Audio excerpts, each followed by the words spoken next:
Bem-vindos ao Fert Talk, o nosso podcast. Eu sou a doutora Vicky White, estou juntamente com a doutora Camila Pôncio e o nosso objetivo é desmistificar a reprodução assistida e a infertilidade. Não é isso, Camila?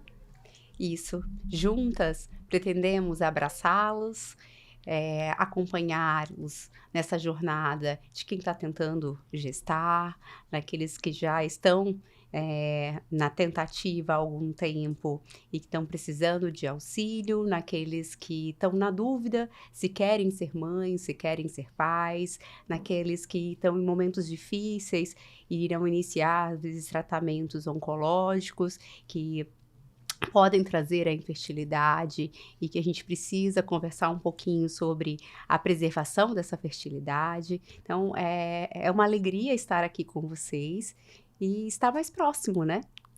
É isso aí. E no nosso primeiro episódio, nós temos um convidado muito especial. Ele é referência no Brasil, um dos pioneiros, né, nessa área tão desafiadora. Tenho a honra também de poder chamar de pai. E eu de mestre, de amigo. Dr. Jules foi um grande presente de Deus na minha vida. Então, não só como mestre na medicina, mas como mestre e como pessoa na vida, né? Foi um grande, grande presente de Deus. Seja bem-vindo. Muito obrigado pelo convite. E no transcorrer dos talks, falaremos de várias áreas e o que poderemos ajudá-los. É isso aí. Para a gente começar, eu queria que você contasse o que despertou o interesse na área de medicina reprodutiva. Por que você escolheu seguir esse caminho? Foi um problema pessoal meu e de minha esposa. Nós tínhamos 11 anos de casados e dificuldade de engravidar. E a medicina reprodutiva, há 32 anos atrás, no Brasil, ela estava se iniciando. E aqui é um momento muito importante na minha vida, que é um momento de referenciar e agradecer ao meu mestre, Paulo Serafini. Me acolheu como paciente no transcorrer do tratamento meu e de minha esposa, me convidou para abrirmos uma clínica de reprodução humana no Brasil. Então, eu tive o prazer de, juntamente com ele, a primeira Huntington Medicina Reprodutiva do Brasil. Então, a minha iniciada nessa jornada foi de uma das referências mundiais em reprodução assistida. Bem bacana, né, Camila? Com certeza. E nesses 30 anos de jornada, doutor Jules, quais foram os momentos assim, mais marcantes para o senhor nessa trajetória? A medicina, em geral, ela evolui muito, não só em tecnologia, mas o sentimento da nossa equipe, além de termos tecnologias, é o acolhimento aos nossos casais. Vamos fazer uma pequena retrospectiva na evolução da reprodução humana. Inicialmente, não existia a denominação reprodução assistida. A denominação, ela chamava-se reprodução humana. Começou há 40 anos atrás na Inglaterra.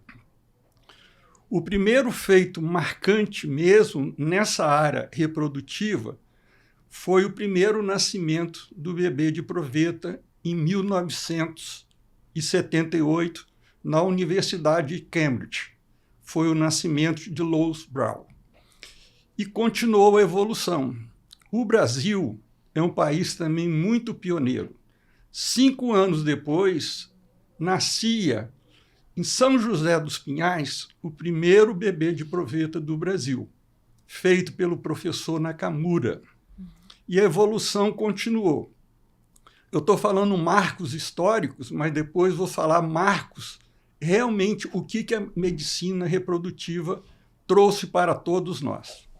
E nós tivemos a honra de, em 1994, termos o primeiro bebê de proveta capixaba.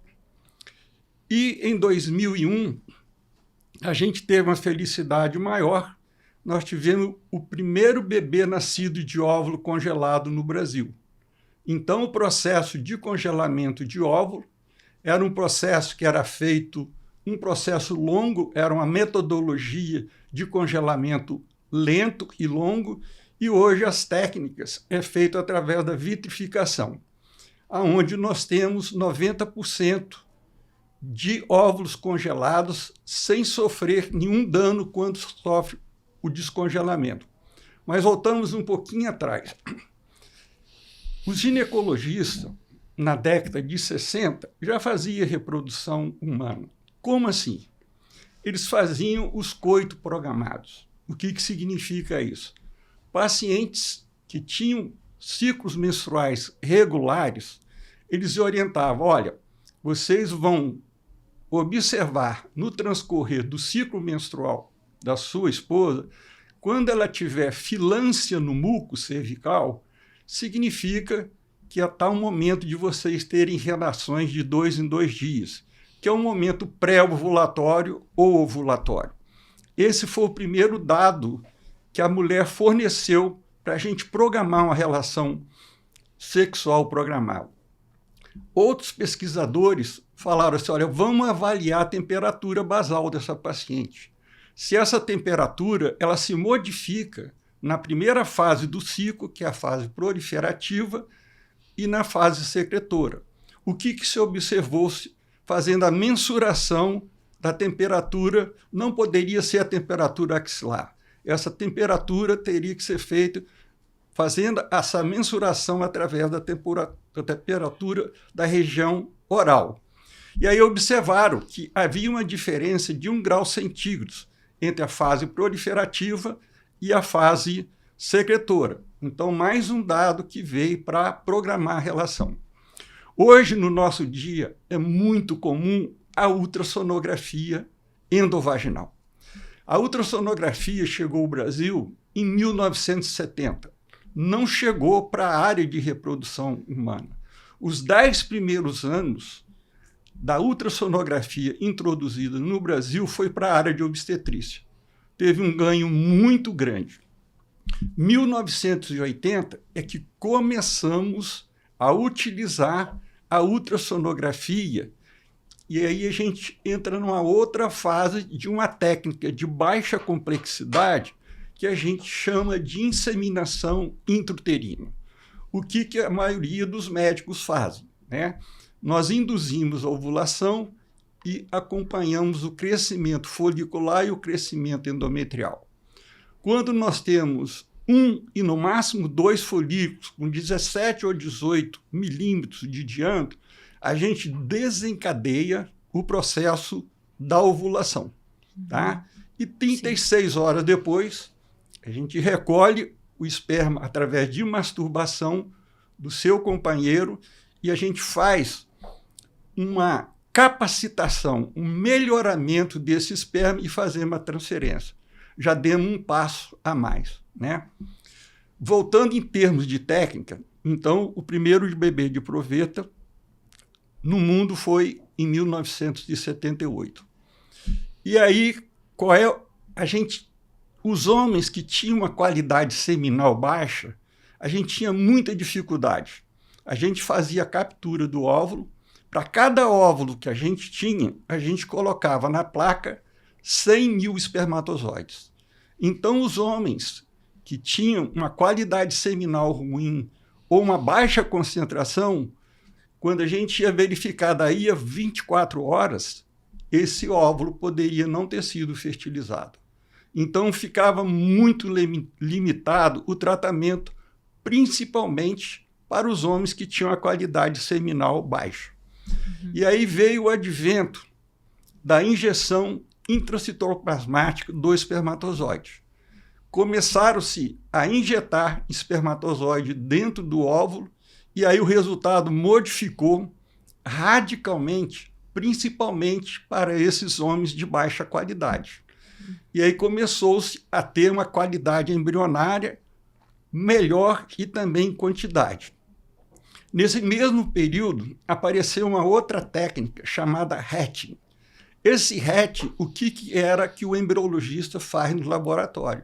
Ele faz uma pequena janela, essa pequena janela, no início da reprodução, era feito com ácido, e hoje, quando necessário, a gente já faz com laser, né? Bacana. E aí foi evoluindo. Medicina, principalmente a medicina reprodutiva, ela evolui muito rápido. E o outro grande passo é que antigamente, a gente não tinha meios de culturas sequenciais. Os meios de culturas, a gente só conseguia manter no laboratório embriões durante 3 dias de sobrevivência. Então, as transferências embrionárias, a gente, de acordo com a legislação vigente em cada país, a gente poderia transferir até 4 embriões, que não é o objetivo atual e a gente vai explanar mais à frente. E aí, com os pesquisadores, conseguimos meios de culturas mais elaborados. Então, conseguimos chegar ao embrião que a gente chama de blastocisto, retrocedendo para um ciclo natural de gravidez. O espermatozoide sobe, a trompa capta o óvulo e na região ampolar há a fecundação. É formado o embrião. O caminho desse embrião até fazer a nidação, que é a implantação na cavidade uterina, dá em torno de 7 dias. Então, o laboratório ele rompeu essa etapa. Ele tentou e faz a mimetização do que a natureza faz. Ele simula bem a natureza. Simula bem a natureza. Então, durante um bom período, a gente considerava, e os embriologistas consideravam também, a seleção natural. Se esse embrião chegasse ao 5º dia, a gente teria como referência que esse embrião era bom. Mas o que o decorrer e a evolução clínica mostrava? Tínhamos endométrios bons, embriões onde a morfologia, que era a forma desse embrião, estava bem adequada, um número celular adequado. Normalmente, um embrião de 5º dia, ele tem 150 células. E tem uma camada muito interessante, que o nome científico é trofectoderma, mas que a gente chama da membrana do embrião. Alguns pesquisadores começaram a analisar essas células dessa região. E por que eles analisaram? Essa membrana embrionária é que vai formar a placenta. Então, essa aspiração dessas 5 células, ela não traz prejuízo para a formação e a evolução desse embrião. E aí o que se deparou? Por exemplo, óvulos de mulheres entre 18 até 34 anos, quando começaram a verificar se esse embrião era normal, que a gente chama de euploide, ou se esse embrião era alterado, que a gente chama de aneuploide, óvulos de mulheres de 18 até 34 anos, nós tínhamos 50% de embriões aneuploides. Então, isso justificava e explicava para todos nós que trabalhamos na área porque tínhamos embriões blastocistos bonitos, endométrios com uma espessura adequada e a gente não conseguia uma gravidez. Então, a partir do momento que adotou-se a técnica da análise de células embrionárias, que a gente chama de PGTA, é uma das técnicas embrionárias que a gente mais utiliza, o resultado melhorou muito. E, Júlis, você pontuou toda a evolução que nós tivemos dos tratamentos, mas conta um pouquinho pra gente como que foi desbravar, montar um serviço de reprodução com laboratório há 30 anos atrás. Como que foi isso? Essa também foi uma etapa muito difícil. E eu sempre procurei passar para as pessoas próximas a mim, e não só da minha família, é gratidão e confiar em Deus. Né? Quando o Paulo me chamou para trabalhar com ele, eu falei, Paulo, eu posso trabalhar com você, mas essa clínica tem que ser montada em Vitória. E, a princípio, ele não queria montar a primeira Huntington em Vitória. Ele queria montar essa primeira clínica em São Paulo. E eu falei que eu não teria essa oportunidade de trabalhar com ele em São Paulo. E, por proteção de Deus, em um determinado dia ele me ligou, nós vamos abrir em Vitória. E aí vocês trouxeram o equipamento dos Estados Unidos? Como que foi isso? Esse equipamento ele veio todo dos Estados Unidos. Era o mesmo equipamento que ele tinha na clínica dele em Pasadena, que é uma cidade pequena, entre aspas, na Califórnia, perto de Los Angeles. E os 8 primeiros meses, ele vinha junto com seu biólogo, que é o Tim e o Quan. Então, além do treinamento do nosso biólogo, que foi para Pasadena treinar, esses primeiros casos, que 6 meses que nós fizemos, a gente tinha a supervisão para ver se a gente estava oferecendo um padrão de qualidade, como se oferecia fora, nos Estados Unidos. Então, foi uma jornada muito grande. E eu, na época, como eu não tinha recurso financeiro, falei, Paulo, eu não posso assumir nada porque eu não tenho como comprar qualquer coisa. Ele falou, não tem problema. Você vai trabalhar 5 anos comigo, 5 anos você não vai tirar nada e depois de 5 anos a gente senta para ver como é que fica o seu lado financeiro. Mas o mais importante, ele me deu uma coisa.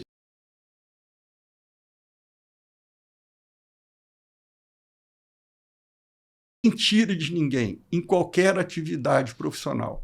E esse conhecimento que ele me passou com muito amor e carinho, eu agradeço a ele e sou eternamente grato a ele por estar podendo fazer essa transição para você e a Camila, que já estamos nessa jornada há mais ou menos 10 anos. Bacana, né, Camila? Muito legal. E com essa evolução, como você acha que o papel do especialista mudou ao longo dos anos? Eu tive a oportunidade de dar 38 anos de aula na EMESCAN e 14 na UFS. E nas minhas aulas, eu tive a oportunidade de falar para todos eles, alunos, independente de qual profissão que eles iam escolher. Olha, quando vocês fizerem uma anamnese, seja um cardiologista, seja um gastroenterologista, se vocês verem lá, essa mulher já está chegando aos 35 anos e não tem filhos, vocês devem recomendá-la. Olha, procura o seu ginecologista para olhar o seu problema de fertilidade. Por quê? O gameta feminino ele não se renova. E o gameta masculino, mesmo o homem sendo hipertenso, diabético, a cada 72 dias esse gameta está evoluindo. Né? Então, a mensagem, Camila, que eu procurei sempre passar é essa situação irreversível, que é o fator idade. Esse a gente não consegue controlar. As demais situações a gente já consegue controlar. Por exemplo, eu não falei, mas foi um marco muito importante, o útero de substituição.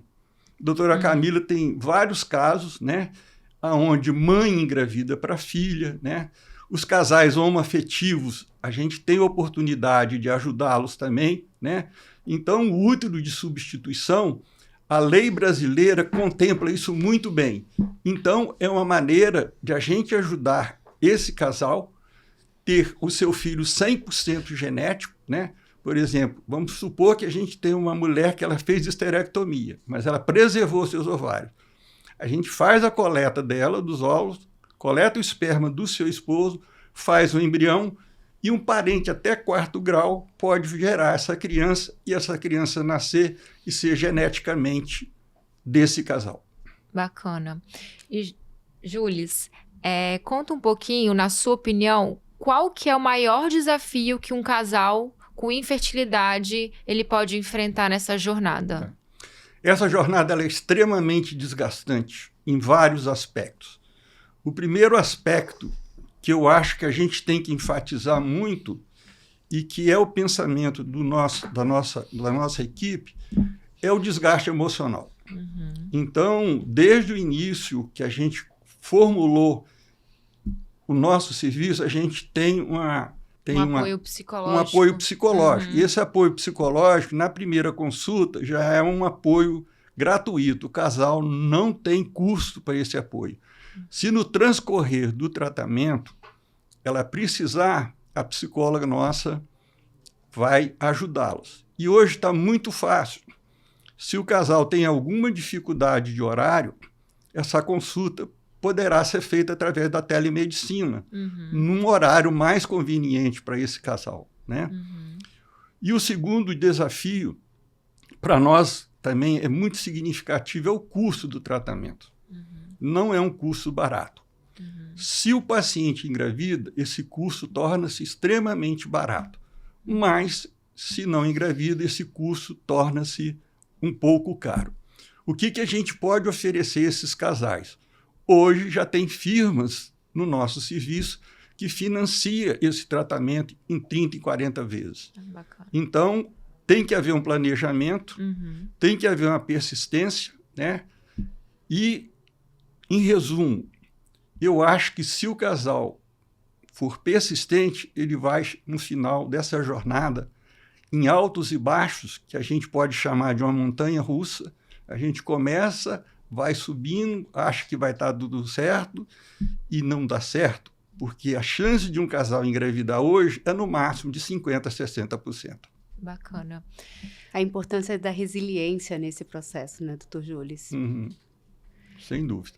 E Camila, falando um pouquinho também, né, sobre o impacto emocional, um dos objetivos da gente fazer essa conversa é a gente ficar cada vez mais próximo das pacientes, né, que a gente percebe que elas estão solitárias, que é um caminho muito nebuloso. Então a gente tenta tornar esse processo um pouquinho mais leve, não é isso? Com certeza, eu acho que na minha vida profissional eu já passei por essa fase, eu já estive do outro lado, eu já passei por um período de infertilidade e tive que passar por vários tratamentos e vi o quanto esse apoio emocional, o quanto a gente sentir que tem gente do nosso lado nos ajudando nos momentos, porque vai ter momentos muito bons, mas vai ter momentos muito difíceis, que são realmente desafiadores, e a gente ter uma mão amiga ali do lado, ter um médico e ter uma equipe da psicologia nos auxiliando nesse período faz total diferença. Bacana. É só complementando, né? E a Vicky está chegando agora na nossa equipe, mas eu e Camila já estamos trabalhando há 10 anos. E o que a gente troca ideia? A tecnologia, a gente vai poder trabalhar e comprar essa tecnologia. O que vai fazer a diferença de uma clínica para outra vai ser o acolhimento. Sim. Esse acolhimento, se ele receber e realmente acolher esse casal vai ter uma caminhada mais leve e vai chegar ao seu objetivo, que é o seu filho ou sua filha. É isso aí. Bom, falando um pouquinho de tecnologia e pensando no futuro, quais avanços, Júlio, você acredita que nós vamos ter aí a médio e longo prazo aí na reprodução assistida? A médio prazo, a gente já teve a honra já de estar trabalhando com a inteligência artificial. Conta um pouquinho para a gente. Antigamente, como é que a gente fazia, né, para criopreservar os ovos? Mulheres até 35 anos, era recomendado guardar 12 óvulos maduros. Mulheres entre 36 até 39 anos, era recomendado guardar pelo menos 20 óvulos maduros. A inteligência artificial, ela tem mais ou menos 2 anos nos Estados Unidos e nós tivemos a oportunidade de começar a trabalhar 1 mês atrás com a inteligência artificial. De uma maneira assim, bem didática, para entendermos o que é a inteligência artificial, o embriologista ele vai fotografar esse óvulo. E essa imagem ela é lançada para uma nuvem. E essa nuvem vai analisar a imagem desse óvulo dessa paciente e vai dar um prognóstico de uma possível gravidez futura. E outro dado vai ser muito importante, vamos supor que a gente tem uma paciente de 38 anos. Então, essa quantificação desses 20 óvulos, talvez ela possa ser menor. Se ela tiver óvulos de ótima qualidade, talvez não precisamos passar por 3 ou 4 estímulos para chegar nesse número de 20 óvulos. Hoje, com a biópsia embrionária, nós conseguimos afastar a síndrome de Down em 97%. Creio eu que nos próximos 10 ou 15 anos, nós vamos conseguir afastar o mal de Parkinson, as distrofias musculares e outras doenças que degeneram o organismo do ser humano. Então, mesmo os casais que não tenham dificuldade para engravidar, eles vão procurar uma clínica de reprodução humana para fazer uma análise genética desse futuro filho. Uhum. Com isso, o que eles vão ter no futuro? Vão ter seres humanos com 100 anos, uma longevidade maior e uma qualidade de vida que nós temos agora de homens e mulheres de 60 e 70 anos. Agora, Camila, pensando num futuro não tão longe assim, recentemente nós tivemos um encontro bacana, né, com outros médicos em celebração ao Outubro Rosa, em celebração ao Novembro Azul, no quesito de oncofertilidade. O que eu quero dizer com isso, né? Como a gente preserva a fertilidade de uma mulher que tem um diagnóstico de câncer de mama, de um homem que tem um diagnóstico de algum câncer no testículo. E você pontuou muito bem nesse jantar sobre a criopreservação, ou seja, o congelamento de um tecido ovariano. Conta um pouquinho pra gente como que está atualmente no mundo, já chegou no Brasil? O congelamento de tecido ovariano, ele, pela Sociedade Americana de Reprodução Assistida, ele já está com uma técnica muito bem estabelecida. Uhum. Aqui no Brasil, a gente ainda tem muito para evoluir, os resultados ainda dependem muito da experiência desse centro.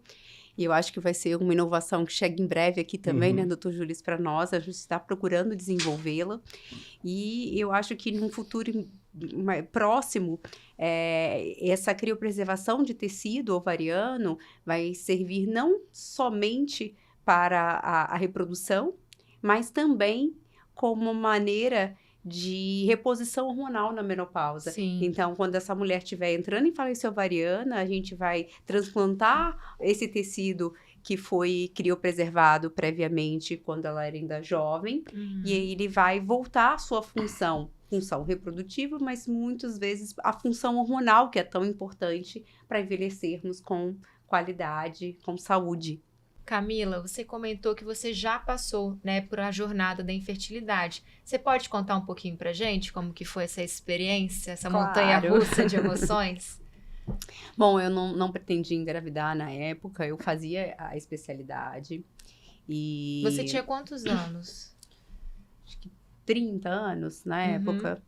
E a gente estava desenvolvendo um protocolo chamado ORP, e que a gente usava o antimileriano para calcular a dose de medicação que a gente iria fazer. E eu comentei que esse antimileriano tinha um custo ainda aqui no Brasil, o custo era elevado e que seria difícil eu pedir para todos os pacientes. E na época, o chefe do serviço falou, lá é caro, eu vou aqui tem um custo, né, é barato, então eu vou te dar um de presente. E eu fiquei, bom, o que eu vou fazer com isso, né? Mas fiquei com vergonha de não lá fazer, porque foi um presente. E realmente fui lá dosar meu antimileriano, que é um hormônio que avalia a reserva ovariana, né? E aí, para minha surpresa, o meu veio indetectável. Casa de espeto, ferreiro de pau, né? Eu tomava anticoncepcional contínuo, não tinha desejo reprodutivo na época, ainda estava acabando, né, a especialização, ainda, né, tinha uma caminhada longa até pensar em iniciar a minha família. Então, repensei com isso, a adiantar o máximo que eu podia, né, e comecei as tentativas, e aí... Eu passei por todos os tratamentos, comecei do mais simples lá pelo coito programado, fiz uma inseminação e aí comecei a fazer os estímulos ovarianos para a fertilização in vitro.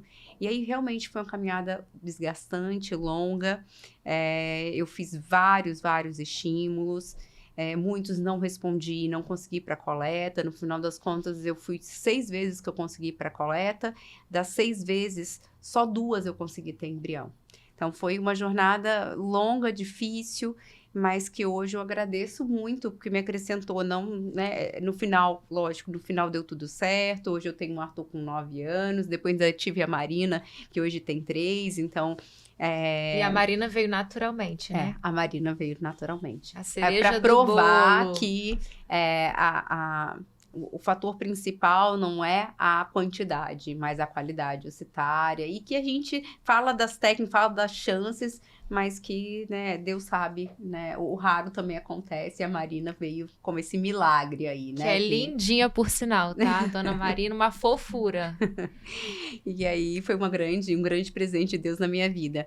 Mas ter passado por essa jornada, eu acho que me ajuda a hoje compreender mais os casais que estão passando também e saber os pontos que realmente são difíceis. São épocas que a gente começa a enxergar todo mundo grávido na rua, a gente é convidado para os aniversários de 1 aninho, para os batizados, e o quanto a infertilidade dói nesse momento, né? Sim. Então, acho que toda a experiência que a gente passa, mesmo que difícil, traz aprendizados, traz... E me trouxe muitos ensinamentos, e eu acho que hoje eu sou uma médica diferente, uma mãe diferente, né, para os meus filhos, porque eu acho que tudo isso faz a gente repensar a maternidade, a gente amadurece muito, bastante, né? Mas uma médica diferente também para cada casal que eu recebo, por compreender melhor, né? Assim como o Dr. Júlio também passou pela dificuldade, eu acho que tudo isso nos auxilia muito hoje, termos olhares diferentes, né? Bacana. Camila pontuou aqui uma coisa que a equipe toda preza, né, na clínica, muita presença de Deus, mas eu tenho a oportunidade de conviver com meu pai em casa, e desde pequenininho ele sempre ensinou a sermos boas pessoas e a termos caráter. Então, Dr. Júlio, conta um pouquinho como que é a sua visão em relação à comunicação do paciente, em relação ao processo de transparência. Nós sabemos que é difícil lidar com notícias ruins, o tratamento de fertilização ou de um congelamento de óvulos, às vezes não é como a gente espera, às vezes na primeira etapa a gente já tem um desafio. Como que é essa visão, né, que você preza na clínica com nossa equipe? O princípio básico é ser o mais transparente possível. Mas por mais cuidado que a gente tenha para conversar com um casal onde o resultado não foi esperado, essas palavras, muitas das vezes, não chegam no coração desse casal, né? Então, por exemplo, quando o resultado ele vem desfavorável, a maneira do nosso serviço se proceder, a gente entra em contato. Normalmente, quem entra em contato é o embriologista ou o médico, né? E a gente conversa com o casal. Olha, quando vocês se sentirem confortáveis, vocês marquem uma consulta, que a gente vai tirar todas as dúvidas e a gente vai ver o que é melhor para vocês. Mas é uma etapa muito difícil, mas que a gente não pode deixar de esclarecer da melhor maneira possível. Bacana. Eu acho que nesse sentido, né, quando eu falei que é bom a gente trabalhar num lugar que a gente sente que é a nossa casa, que também, né, que segue os nossos princípios, os nossos valores. Eu já vi momentos muito difíceis lá na clínica e me traz uma paz muito grande quando eu vejo que a verdade é sempre o que prevalece, é o que, por mais difícil que seja, a verdade é dita aos pacientes, com cuidado, com carinho, mas nada é omitido, nada, é tudo muito... a gente preto segue no branco, né? A gente segue uma linha que segue com os meus valores pessoais, né? Então, isso me traz muito conforto de trabalhar. E aí, no final do dia, a gente deita com a consciência tranquila, né? Que a gente está fazendo o nosso melhor. Isso faz muita diferença, né? Bacana. E o importante, né? Daqui um dia eu vou continuar trabalhando, mas minha atividade vai diminuir, porque a Vicky já está voltando definitivamente em fevereiro, e a Cindy está chegando do doutorado da Espanha no mês de julho para somar a nossa equipe. Por que eu estou falando isso, né? Com o passar do tempo, quando eu encontrar com os colaboradores da clínica, eu vou ter a tranquilidade de olhar olho no olho, porque durante a minha jornada eu procurei falar o máximo de verdade, ou a verdade única para todos eles. Então, foram momentos difíceis, mas a gente tem que lembrar que os momentos felizes superam em 1000 vezes os momentos que a gente teve dificuldade, e lembrar que toda profissão, não existe nenhuma profissão onde você tem o lado só de felicidade. A gente tem um lado de dificuldade também. Correto. Então, esse é o pensamento que eu procuro no dia a dia com os nossos colaboradores, a gente procurar harmonizar o nosso ambiente de trabalho da melhor maneira possível. Ótimo. E só para encerrar, nós temos aqui 3 gerações, né, da reprodução humana. Eu queria trazer um tema muito importante, que é a ovodoação, né, que é quando uma paciente, uma mulher, não possui óvulos em quantidade ou qualidade suficiente e que ela precise de um óvulo de uma doadora, né? Eu queria que vocês comentassem um pouquinho, tanto Júlia quanto Camila, como que vocês veem a evolução desse tratamento. A gente sabe que a gente precisa quebrar alguns paradigmas, alguns preconceitos. Não é um caminho fácil. Nós sabemos que precisamos refletir bastante e acolher esse casal, né? Começar por mim, que eu sou o mais experiente, não o mais velho, né? Nos primeiros anos, nos primeiros 10, 12 anos, a gente só tinha possibilidade de fazer uma ovodoação quando você fazia a coleta do óvulo a fresco. Uhum. Então, a gente fazia uma sincronia da doadora de óvulo e uma sincronia com a receptora. Então, no momento que a gente fazia a coleta do óvulo e fazia o embrião, essa receptora, daí a 3, 4 dias, estaria pronta para receber. Uhum. Né? E nessa época, a doação de óvulos só poderia ser feito uma doação familiar, né? E a Camila vai transcorrer agora sobre a doação familiar e a doação no anonimato, que é a que está prevalecendo atualmente nos tratamentos de reprodução assistida.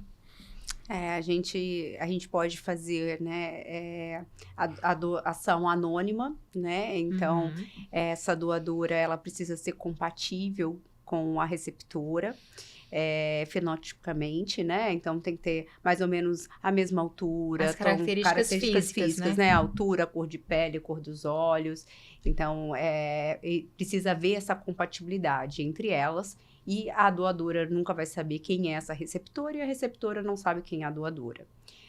Mais recente, já passou a ser permitido uma doação familiar, então uma parente até 4º grau pode doar esses óvulos. A gente pensou que a nossa fila, né, do Júlio, de pacientes que esperam por uma ovodoação ia diminuir muito. Mas a gente vê, eu acho que pela experiência, não sei, lá da clínica pelo menos, eu vejo que a grande maioria ainda prefere o anonimato, né? Eu vejo a ovodoação como um processo para cada paciente, então, muitas vezes é um processo longo para aceitação, né, desse óvulo, mas eu vejo com uma alegria muito grande por ter acompanhado vários casais e visto que depois que eles decidem por fazer o tratamento, caminho, né? com o óvulo doado, depois que eles estão gestando, depois que, né, tem essa criança, o fator genético de não ter sido com o óvulo dela ou com, né, ter sido um óvulo doado, ele fica muito pequeno. Que lá atrás era um fator muito grande para decidir, depois fica tudo muito, muito pequeno diante do amor por essa criança, né? E não só hoje, o amor, mas também a epigenética, né? Hoje a gente tem, né, vários dados sobre epigenética, então esse óvulo, ele realmente vem com um mapa ali, mas quais genes serão ativados ou quais genes não serão ativados, essa mãe que está gestando esse embriãozinho, ela que vai determinar. Então, ela influencia, sim, muito na genética dessa criança também, né?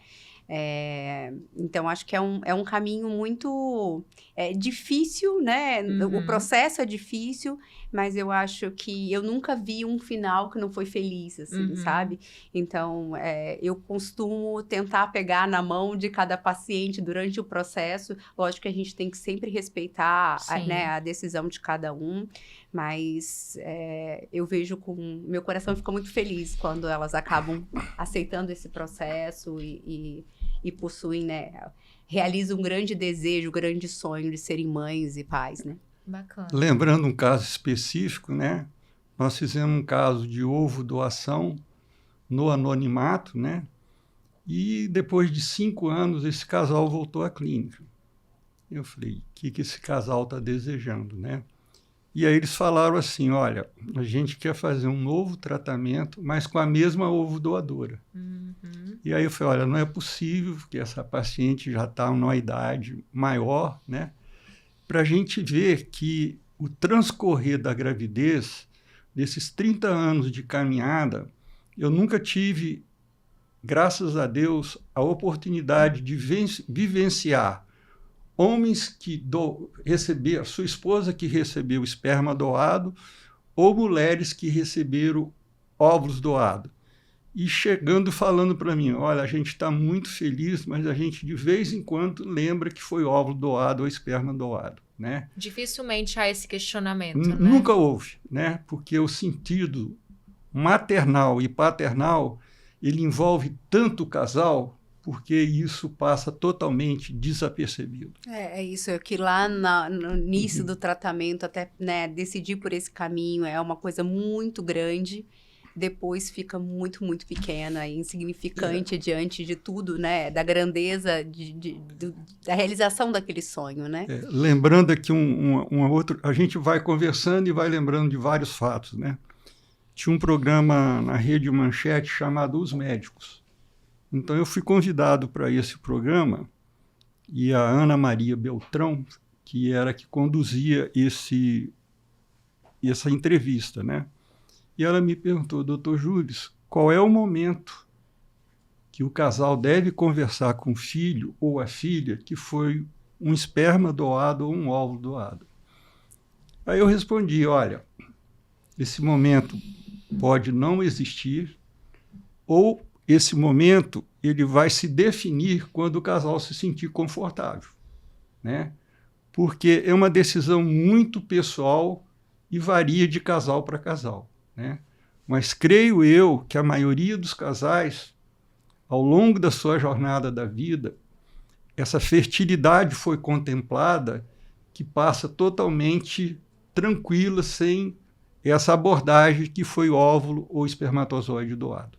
O importante é essa família que se formou e o amor que há desse filho para esses pais e dos pais para os filhos. Bacana. Bom, agora a gente vai começar um bate-bola aqui de perguntas e respostas mais diretas. Para quem não conhece o Dr. Júlio, conhecer ainda um pouquinho mais. Qual que foi o maior desafio da reprodução assistida até hoje? Eu acho que foi iniciar o processo, Uhum. né? Porque até 1978, quando na Universidade de Cambridge eles tiveram o primeiro bebê de proveta, eles vinham há 9 anos tentando. Uhum. Então não foi 1, 2, 3 tentativas. Foram 9 anos tentando, né? E eles acreditaram. E na vida, eu acho muito importante você ter foco, acreditar e persistir na sua jornada. Uhum. Doutor Júlio, me conta um livro que tenha marcado sua carreira, sua Olha, vida. Eu amo ler livros, mas o Uhum. livro mais marcante da minha vida é a Bíblia, que ela nos ensina todos os dias. Ótimo. E um conselho para aqueles casais que estão começando a tentar engravidar. Se você pudesse falar uma palavra, qual seria essa palavra? Persistência e procurar um bom esterileuta. Perfeito. E o que você diria ao Dr. Júlio do começo da sua carreira? De 30 anos atrás. Essa é uma resposta muito difícil. Eu formei em 78, fui para o Rio, fiz a minha residência, fiz o mestrado, fiz o doutorado, cheguei em Vitória trabalhando na área de ginecologia, obstetrícia e oncologia, e por dificuldade pessoal minha e da minha esposa, eu tive essa oportunidade de trabalhar na área de reprodução humana. O que eu diria para mim no início da minha jornada? não desanime, confie em Deus. Isso aí, excelente. Eu acho que é isso para mim que convivo com o Senhor, né, diariamente. Eu sei da verdade que tem isso, do quanto o Senhor vai trabalhar todo dia feliz, grato a Deus pela equipe, pela oportunidade de estar ali, de estar ajudando os casais que nos procuram. Então, tudo isso é muito bom a gente trabalhar num local que a gente sente que ali é o nosso lugar, né? Que é uma equipe que procura fazer o melhor sempre e que sempre está com Deus à frente de tudo, buscando ser instrumento dele na vida das outras pessoas. Bom, eu gostaria de agradecer ao Július, foi uma honra tê-lo conosco para inaugurar o Fert Talk. Espero que vocês tenham gostado. Deixe aqui nos comentários sugestões dos próximos temas, que em breve o novo episódio estará no ar. Não é isso, Camila? É isso aí. Muito obrigado, até a próxima.